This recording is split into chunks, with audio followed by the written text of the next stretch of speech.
പ്രേക്ഷകർ മറന്നിട്ടുണ്ടാകാൻ വഴിയില്ല ശരത് ലാലിനെയും കൃപേഷിനെയും.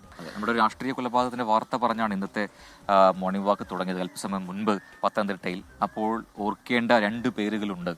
ആ ഓർമ്മദിനത്തിലേക്കാണ് നമ്മൾ ഇനി പോകുന്നത്.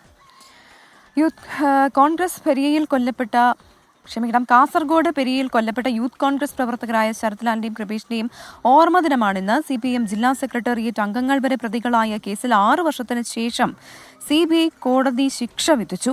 ഏറെ രാഷ്ട്രീയ കോളിളക്കം സൃഷ്ടിച്ച കേസാണിത്. മുൻ MLA KV Kunhiraman, Kanhangad block panchayat president K Manikandan ഉൾപ്പെടെ 4 പേർക്ക് ഹൈക്കോടതി ജാമ്യം നൽകി. ഇന്ന് പെരിയയിൽ നടക്കുന്ന പരിപാടിയിൽ കർണാടക ഉപമുഖ്യമന്ത്രി DK ശിവകുമാർ, KPCC അധ്യക്ഷൻ K സുധാകരൻ എന്നിവർ പങ്കെടുക്കുന്നുണ്ട്.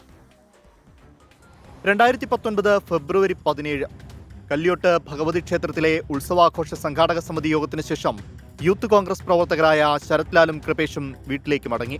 രാത്രി 7:30 ശരത് ലാലിന്റെ വീട്ടിലേക്കുള്ള യാത്രക്കിടയിൽ കേസിലെ 5-ാം പ്രതി ഗിജിന്റെ വീടിന് സമീപം ഒളിച്ചിരുന്ന കൊലപാതക സംഘം ശരത് ലാലിനെയും കൃപേഷിനെയും ആക്രമിച്ചു.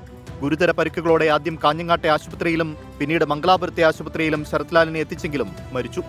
ഏറെ നേരത്തെ തിരച്ചിലിനൊടുവിലാണ് സമീപത്തെ വാഴത്തോട്ടത്തിൽ തലയ്ക്ക് മാരകമായി മുറിവേറ്റ് രക്തം വാർന്നു മരിച്ച നിലയിൽ കൃപേഷിനെ കണ്ടത്.